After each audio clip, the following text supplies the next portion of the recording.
So the day has come, as I knew it would, where someone has gotten pissed off at me for making a bad match. Now, I'm not saying I'm incapable of making bad matches or that I don't make mistakes sometimes, because all of that is completely possible. However, I just want to read you off this exchange. I'm going to be direct. I'm really disappointed with this match. He doesn't meet any of the standards I clearly asked for. The height, physical attraction, and level of religiosity were all important to me, and none of those were aligned. On top of that, what he's looking for in a partner doesn't match who I am either, so I'm not sure how this was considered a good fit at all.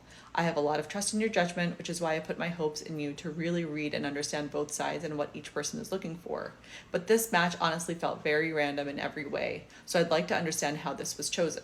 So something that off just doesn't sound right. So I pulled up both of their profiles, and both their profiles were really sparse. The written portion, there only was maybe 2 sentences that each of them wrote in each one, so there really wasn't much to compare to. And then I looked at everything else, and here's my response. I'm not sure why you think your profiles didn't align. In terms of religiosity, he answered that he prays sometimes and fasts always in Ramadan, the same exact answers you had. He does not drink alcohol or smoke marijuana as you don't, and his dietary choice was halal, no pork, just like yours. This is how I determine religiosity at a high level, and beyond that, you have to discuss things directly with him. How did you determine that the religiosity was not aligning with yours when all of those things matched up?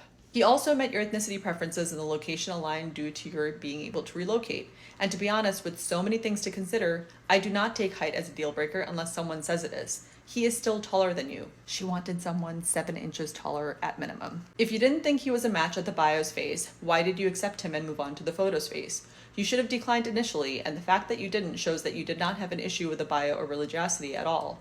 And, in my opinion, I would say he's more attractive than you are. Ultimately, it's impossible for things to line up exactly, and I'm surprised that as an adult, you don't understand why you didn't get a match perfectly aligned with exactly what you asked for. There were men who met your requirements, but you did not meet theirs with age and religiosity. My aim is to ensure that both parties meet each other's requirements, which, as I have outlined, they did.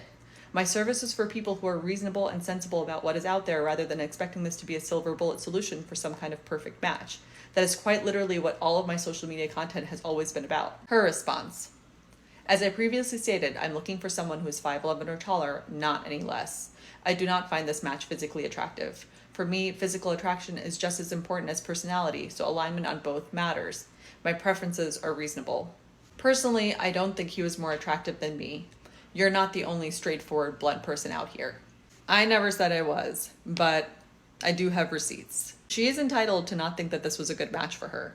However, to call it completely outlandish doesn't make any sense, especially when there was so much alignment with everything else. Ultimately, this guy wasn't good looking enough for her, and it was offensive to her. But I think she needs to realize that I'm not creating these people. These people have to exist in real life.